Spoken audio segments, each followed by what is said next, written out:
Charlie! Oh, yes! Screws the ball around the corner. Oh, it's a goal! Incredible stuff from Daniel Bradshaw. He's got it! Brisbane have won! Bailey's kicked the goal! The dream comes true! Here it is! The Brisbane Lions have done it! The Hawks, the Bombers, the Crows, they couldn't do it in the 80s and the 90s, but the Lions have gone back to back to back. G'day, welcome back to the Brisbane Lions Fancast. Want to give a huge shout out before we jump into the next episode to everyone that took the time to listen to episode 1, got in touch, provided some feedback, whether that be via email, Reddit, Twitter, Instagram. It's been great to get your guys' thoughts, and the number one sort of priority was getting a co-host on. And I do have one. He's going to be joining me very shortly to dissect the disgusting display that was round 1 versus Port Adelaide. We'll have our fun with that, give our votes, make some changes to the 22 and bring up another obscure player from the last 20 years. Hey, we are on socials, so if you want to get in touch, just search for BL Fancast. That's Twitter, Instagram, Facebook, Reddit. You can also send through an email at blfancast@gmail.com. Always happy to have a chat to you guys and get your feedback and see what you guys are thinking, what you want to hear more of, less of, all that sort of stuff. So thanks again for joining us for episode 1. And if you've made it through to episode 2 and you actually found yourself looking forward to it, it means I'm doing something okay. Let's get into it. And Lockie Jones finishes off an unbelievable afternoon for Port Adelaide. They lost the first 5 last year. They win in style at the Adelaide Oval today by 54 points. All right, welcome back to it. Episode 2, covering the round 1 schmozzle that was the game against Port Adelaide. And Patrick joins me, co-host, moving forward. Listen to the feedback, got one in, mate. Thanks so much for taking the time joining me. No dramas. I'm happy to be here.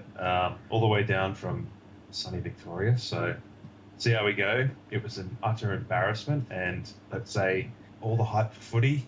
Not happy it's back. Yeah.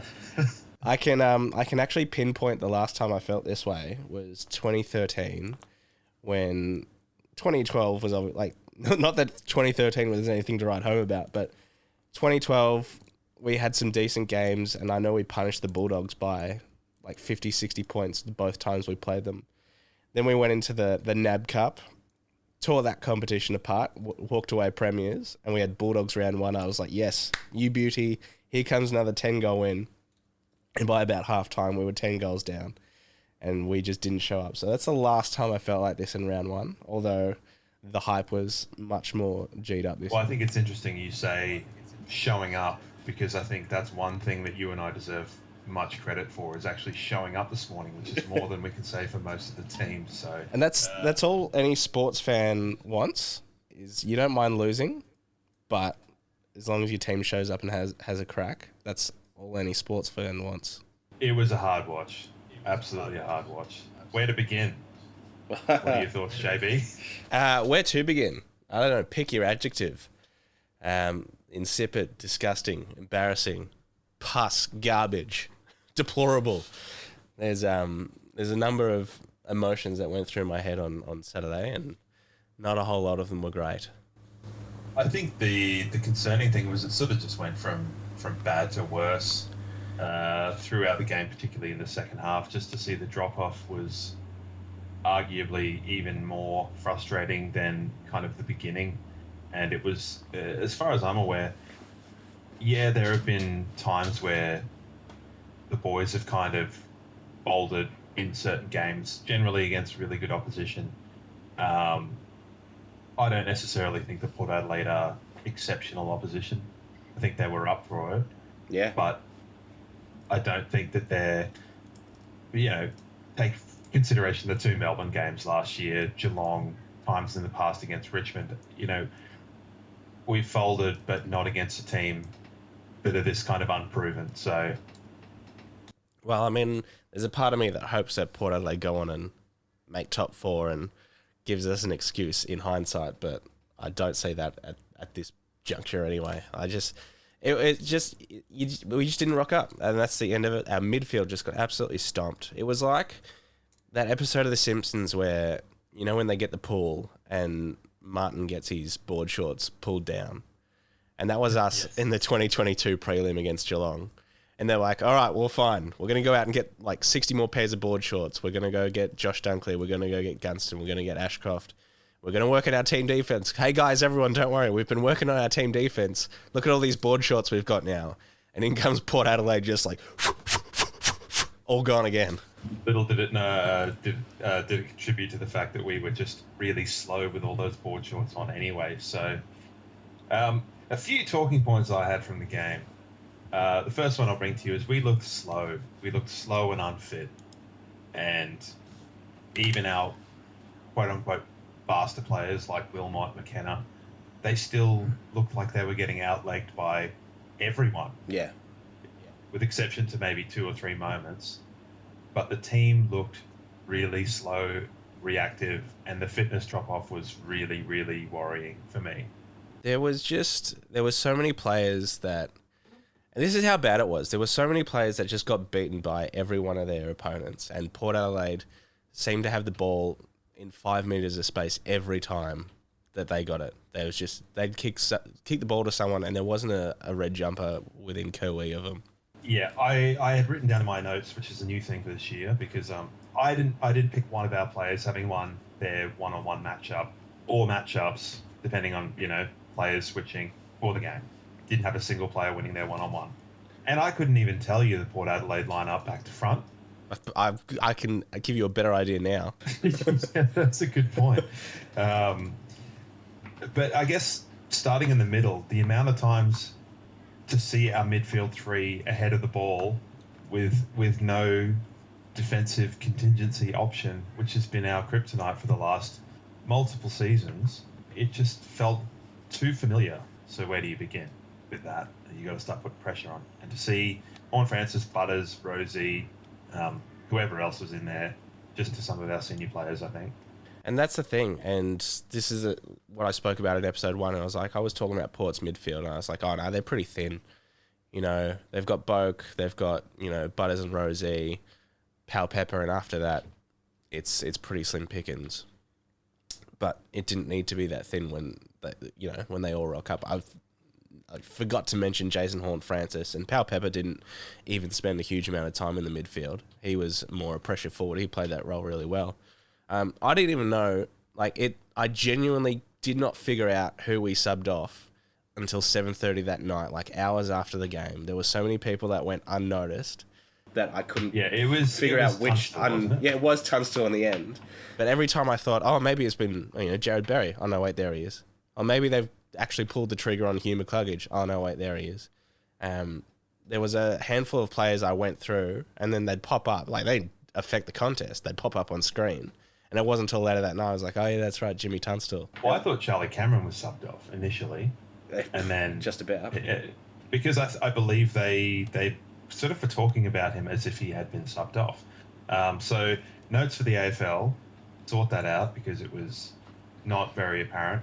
And also on the app, it was not coming out or not coming up that Pryor was on. So thoughts for the Boffins in... Well, normally they sort of flash the camera to the bench and show someone in a tracksuit or something at some point. But apart from the fact that it looked like 2 or 3 cameras were going through a bit of a technical malfunction as well throughout the game. Yeah, I actually did have written in homage to your episode 1, just KO who on my notes. So make of that what you will. I don't think that affected the performance, but it's something worth noting. Now, you reckon if Fags had his time again, he would go taller down back or include another tall? I think Cam Rayner played really well. He was probably one of the 5 players that could walk off proud of their efforts. I think he was our best player that we had on the field. He disposed of the ball efficiently. He intercepted when he could. Now, as far as talls down back, I am not sure whether he would. However, I haven't seen Charlie Dixon boss Harris Andrews like that in multiple games. Traditionally, or in the last, I think probably 3 games we played against Port Adelaide, he's barely had a kick. So either he's gone to work in the off season or something was going on down there, because between him and Marshall and Georgiadis didn't even really pop up until the second half, but Marshall particularly was taking pain for a ride. Yeah. But I don't think an extra tall necessarily makes a difference down there. I think the pressure in the midfield affecting the kicks going into the defensive 50 is what makes a difference. So, next question, Cam Bruce. This is the bloke that got let go from Carlton and Hawthorn, and apparently is the man we chose to replace Dale Tapping. This is his second season, right? I think it might be his third, perhaps. But yeah. Interesting. What do we think of that? Is that a position that probably needs to be reviewed at the end of the year? I think it's early to say, and tactically I'm probably not quite in the know, but I think if there's too many alarm bells or too many more games like this, then alarm bells will be going, because you can't put pressure on the ball in the forward line if it's not there, and then you've got your second defensive line being the midfield, so you're just leading your defense as lambs to slaughter. And I think something that's interesting that tends not to get noticed on any kind of panel show, it's a theory I've had for quite some time, and we might have to have a infrequent segment called Paddy's harebrained schemes or something like that. Sure. The 666 basically enables every forward to become a key forward in his own right, because you only have to be bigger than the guy you're playing on for you to be a target marking tall, which is something I feel like we've manipulated very, very well initially. But looking at it now, and you go, okay, just because you've got tall forwards there does not mean that the other ones are marking options, providing that they're bigger or better markers than the small defenders that they're playing on. And I just think the plethora of options is something that Port Adelaide really exploited in this game, and it left us a bit exposed, or very exposed. So I think, like most in the off-season, I thought, Gunston will be a like-for-like replacement for Dan McStay in terms of goal-kicking ability, but I think where we really missed him is just providing a contest. Because Hipwood and Danaher, they'll take the occasional contested mark, but they're more often than not more willing to throw their bodies forward and act for a free kick than they are to really dig in and try and go for a mark. The only contested mark I can recall Joe Danaher taking was that bullshit thing he took in the first quarter where he grabbed it from around the other guy. And no one takes that mark apart from Joe Danaher. But, Alir just had his way with us in the first half, and to a lesser extent the second half, because it didn't go down there enough for him to really have an impact. But McStay creates that contest, whereas I don't think Gunston does. Yeah, I think it's an interesting look at the forward line now and saying how do we deal with the intercept markers or the elite intercept markers of the competition. And we've got 3 of them coming up. May, Lever, and Petty are all fairly handy. They've been known to take a mark or two. Yeah, well, there's many throughout the competition, but even I'd probably look at Lever being the designated interceptor, like bona fide sort of Alex Rant style interceptor, and prior to, you can create accountability by putting your 2 talls in Hipwood and Danaher on Petty and May. Kind of he's gone from my brain lexicon after his time at Gold Coast, so so you put your third onto Petty, and that's the job that McStay's done extremely well in the past, where he is accountable, he's a grunt worker, and he's almost like this sort of undervalued workhorse key position player. That's, I think, something that now that he's at Collingwood will be interesting, because I think Collingwood fans will expect him to kick a bag of goals. Yeah. And he's never really been that player. And there was, I don't think I've seen as many cameras on him as in that Collingwood Geelong game. And he didn't have a huge impact, but it looks like they're playing him closer to goal. Yeah. So he won't be making those raking runs up the wings. But Radigalia started that game extremely well and then was less good as the game wore on, because I think McStay was able to create that contest and sort of bring the ball to ground, and Myercheck got a little bit off the leash. So, yeah, the like-for-like swap of Gunston and McStay has created an accountability issue with our forward lines. who is going to play the selfless role to occupy the interceptor, or are we just going to be picked off on turnover this season? Well, it's something that needs to be heavily addressed in the next 2 weeks because, as I said, we've got Melbourne this week, the Dogs the week after, who've got a fairly tall backline as well with Liam Jones back, who looks like he might be right to play this weekend, but who knows? It's early days for that. But, yeah, if we're sitting here in a couple of weeks' time and we're talking about the same problems, then it really is going to be a big issue for us, I think. JB, what do you think of the fixtures coming up? Aside from that, so it is Melbourne, Bulldogs, Collingwood, and then you never know where North Melbourne are going to be at that time. And following that, we've got GWS away. I mean, I'm not hugely worried about North and GWS compared to the three preceding them, but I wasn't hugely worried about Port Adelaide either. So, egg on my face, big time there. But I mean, aside from the final last year where we managed to finally get a win over Melbourne, they absolutely pantsed us in those 2 home and away games, like with ease. And if round 1 performances are anything to go by, then they're going to do it again. Well, I've got to say the Lions game kind of made me turn off the television for the rest of the evening, so I didn't even watch the Melbourne and Bulldogs game, even though I was quite looking forward to it. I was that ticked off. Fair enough. Well, they did a number on the Dogs. 50-point win. High-scoring affair. Gorn and Grundy look good together. They're going to be welcoming back Viney, May, Fritsch and Salem. So that's 4 premiership players that they get back just in time. Cozzy Pickett won't play. He's been offered... Well, he tried to take the head off of the model. Yeah, he certainly did. He did a good job on that as well. If that's one less player out of the lineup. But yeah, I mean, just looking at our last 5 games, as a few people have put out there on various social media platforms, we've had 3 absolute blowouts and 2 close-ish wins in final. So, what's the true reflection of Brisbane at the moment? Is it that 70-point loss to Geelong? Is it the 50-odd point loss to Port and the 60-odd point loss to Melbourne in the last round of the home and away season?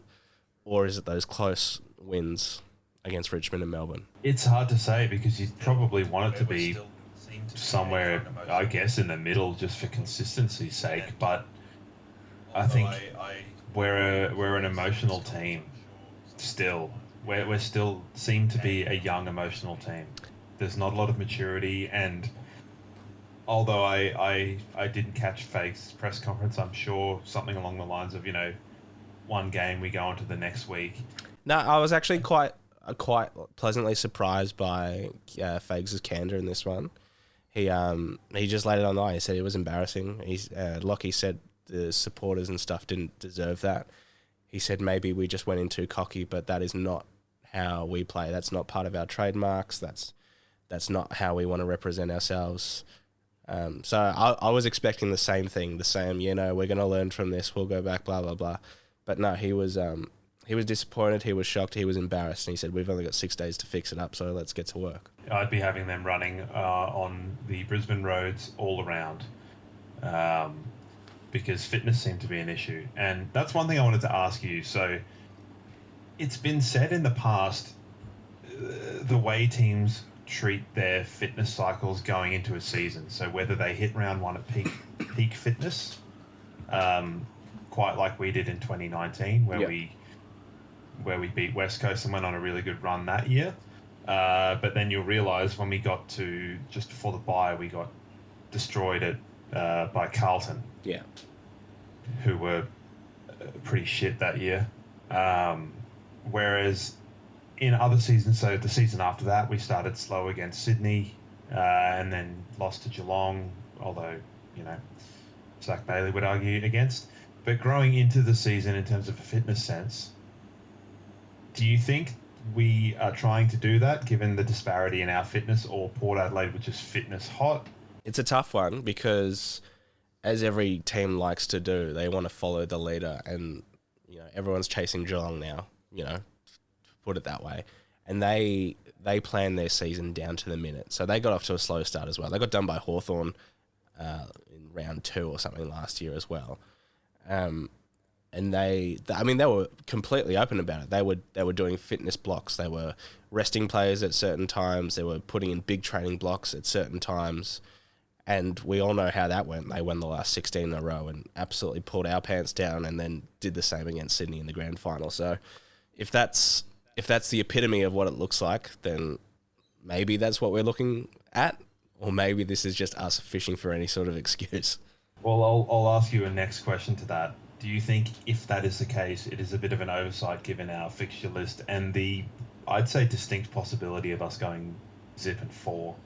Yeah, I think, I mean, all you need to do is look back on this time last year when Port was 0-5 and the amount of noise that was going on around them and Ken Hinckley and all that sort of stuff. And I think that's, any club wants to avoid that sort of noise and media attention. When I first looked at our first 4 games, I thought, you know, if we can pull it all together, we can go 4 and zip. I'd be happy with 3 and 1.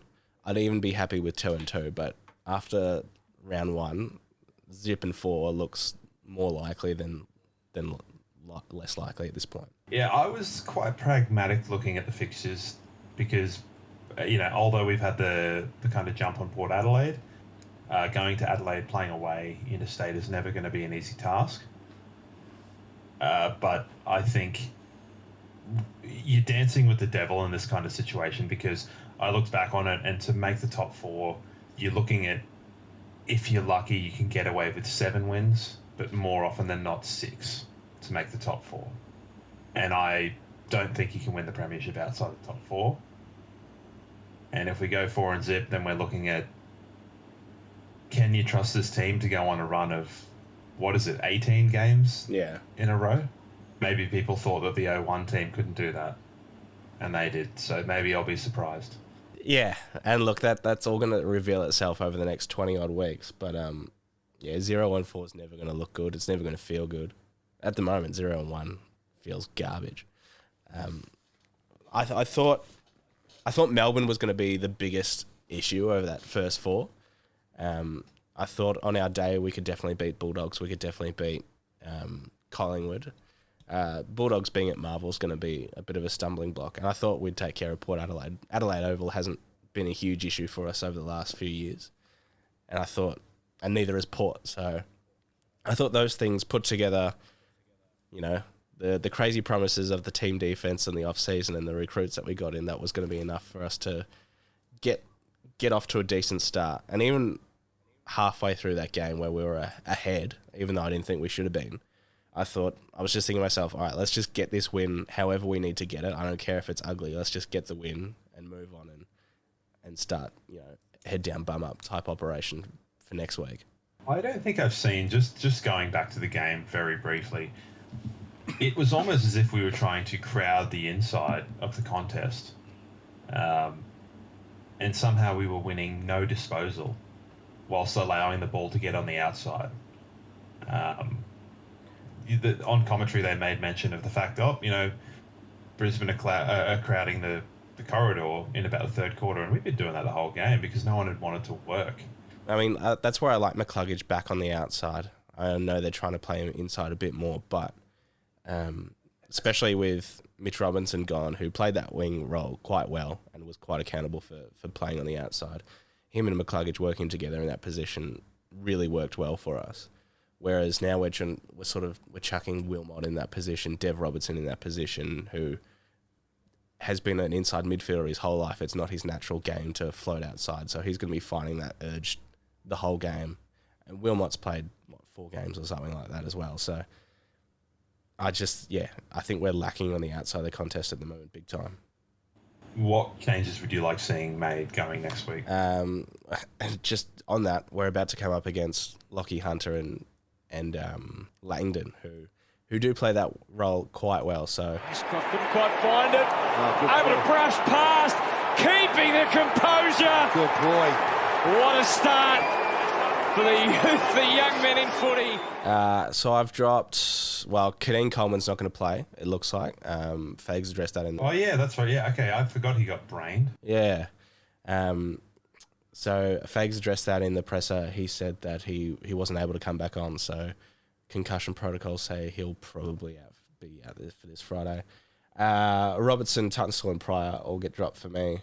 I wanted to beef up the midfield, so I actually moved Rayner into the mids, brought in some tall timber, picked Joyce again, even though I think that's unlikely. I've got Kai Lohmann as the sub. I thought Cameron and McCarthy had really poor games. I mean, they're not alone in that, but they created very little impact. McCarthy did bits and pieces here and there, but like I haven't spoken about Lincoln McCarthy in weeks of having a really good game. So I thought Lohmann as the sub, if they're having another off week, bring some X factor into the forward line. And I brought in, take your pick, Matheson or Lyons for a bit of grunt in the midfield. I've gone with Reece ahead of Jared Lyons at this point because I think if we want to keep him on the list, we need to give him games, and I think Lyons' time is done. Oh, and Zorko comes in as well. If he's fit, Zorko comes in. For me in the 22, I'd be more inclined to, given issues on the outside, I'd swap Jackson Pryor onto a wing. I'd have him play. Goodness me, his heat map would be literally everywhere, and I am totally on board for it. So I'd bring Pryor in probably for Tunstall. If Kadeen Coleman is not going to be there, then you're looking at, someone coming into halfback, and who we got? Cal Archie, maybe. I don't know how he is injury-wise, but I think he's still underdone as well. He had a foot or a calf or some lower leg injury. Could bring a sneaky Harry Sharp in to do a job on Ed Langdon. That could be a bit of a out-of-the-box think. Fags loves Harry Sharp. He does, a running machine, but I guess looking at the Carlton game on Thursday, they had a new fella, kind of like a young fella playing on the wing. Can't remember his name. And he was basically glued to the 28-year-old bald guy from McIntosh. McIntosh. He was glued to him. The guy that's bald, but then not bald one year and then bald again. We need to keep sponsorship just for Camden McIntosh. So, as far as the 22 goes, I don't change too much because I want to see these people respond and I want to give them the opportunity to. So Pryor makes your 22 for Tunstall and then Harry Sharp for Coleman? Yeah, possibly. Or even, who's going to be at halfback though? Noah Ransworth if he's fit. Yeah. Noah Ransworth. Let's go simply Noah Answorth for Kadeen Coleman. Harry Sharp in for Tunstall and Pryor stays on the bench. Yeah, I'm not sold on Harry Sharp. I mean, he can obviously run, but his football ability is a little to be questioned for me. I know we brought him in last year against the Giants. And it's probably one of the worst games of footy I've ever seen from an AFL footballer in a long time. But, it's his first game in a while. He's rusty. I would wager that Saturday was one of the worst games of footballers I've seen from 22 footballers. So. True. It's certainly been one of those days for Brisbane. It's been a pounding by Port Adelaide. And it's been a heck of an afternoon for Port Adelaide, and it's not done yet. Marshall adds another. All right, should we give some votes for round one? Yeah. Let's say you give votes and I'll either agree or disagree. Well, I think the 3 is obvious with Jason Horne-Francis. He just did an absolute number. He did a bit of a Jai Newcomb on Lockie Neal from last year. He did. Went head to head and showed him every way to go. Yeah. How about that? For a man that has faced some serious off-season scrutiny, had hamstring surgery, played a good game as footy as I've seen from anyone in quite a while. So he gets. What's going on with that lump on his left knee? It looked like he had a dinosaur spike coming out of his left knee. I didn't see that, to be fair. It was disgusting. Okay. I'll have to go back and have a look at it. Jeez, there's a few people you could chuck in here. I think Ryan Burton had a really good game on Charlie Cameron and won a lot of the ball himself. Rosie played a fantastic game as well. Butters, when he worked on Lockie Neal, did well, and so did Todd Marshall. So I'm going to go Rosie the 2 and Ryan Burton the 1, just for the roles they played. Interesting. I'd probably go Marshall the 2 and Burton the 1, just because I don't like Connor Rosie.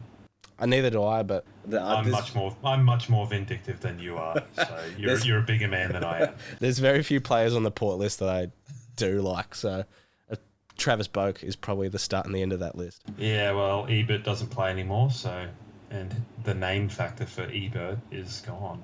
All right, well, Melbourne, Friday night at the Gabba. I'm going to head along, and I'm going to be so much less buoyant than I thought I was going to be as well about the whole thing. I'm just going to be walking in with severe trepidation of what is going to unfold over the next few hours as I sit there. I'm going to be watching from behind a pillow, I would say. Yeah, it's going to be a tough ask. It's going to be a really tough ask, especially with those 4 players coming back into their lineup. The good news is that Kozzy Pickett is out, so that sort of gives Brandon Starcevic a bit of breathing room, and he takes someone like a Fritsch, who I think he'll match up quite well on. I think I'm fearful of what would happen if they get the first couple of goals, just in terms of the crowd. We both know I haven't been to the Gabba in a few years now. Yeah.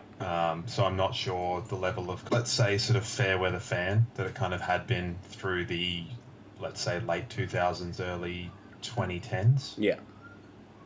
But yeah, I would be fearful of Melbourne getting the first 2 or 3 goals, of how it would kind of degenerate.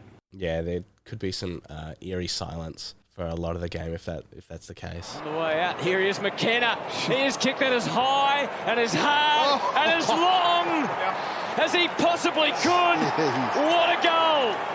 All right, well, last week I introduced a segment called Mediocre Players over the last 20 years, but we're going to rename that Obscure Players that have walked through the doors over the last 20 years, because as mediocre as their careers may have been, it's infinitely better than my AFL career could have ever imagined to be. So I'm going to go with the man who inherited the big number 3 from Michael Voss, Sam Sheldon. Oh my God. Now, have a guess at how many games Sam Sheldon played for the Brisbane Lions across 4 years. 4 years? Yeah. Okay, well, I remember him, not by face or number or anything. I remember him by name. So I'm going to go with 14 games. Pretty good. 43 games this man's got next to his name. He played 43 games. 43 games, 11 goals, averaged 11 disposals as well. 19 games in 2009. He dropped down to 5, then rocketed back up to 16 in 2011, and then finished with 3 games in 2012 before being moved on. I would probably be willing to say that I just had brain damage for 3 of those seasons and merely remembered the one that he played 15 games in. So give myself some partial credit for that. And just from a quick internet search, it looks like he is the senior coach of the Moama Football Netball Club. So that looks like what he's doing at the moment. Sammy Sheldon still looks about 12 years old. He picked number 70 in the draft. Just goes to show you don't have to be a top first round draft pick. Don't be throwing away your 4th round draft picks, because you never know when a Sammy Sheldon will come along and give you 43 good games. Well, I think we're going to look at this. He's brightened our day 12 years after his delistment. Yeah. And if that's all he wanted to achieve from his AFL career, then box tick, Sammy. And I think that's definitely lightened the mood going into Melbourne. So I'm thinking a 10-goal win. Oh, sure. Righto. To Melbourne? Well, I told you I don't do predictions. So you did say that was the one rule you had when coming onto the podcast, was you don't do predictions because it's bad juju. What did I do last week? I said, oh yeah, I think Brisbane will win.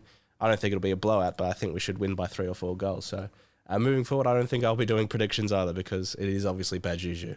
All right, well, that brings to an end the debrief on round 1 of Port Adelaide. Looking ahead to Melbourne round 2 at the Gabba Friday night. I'll be there. I could be joining you all in a big post-game cry at the end of it all. But as they say, premierships aren't won in March, but respect can be, and we've got a hell of a lot to make up this week. But I do want to leave you on one thing. You little beauty!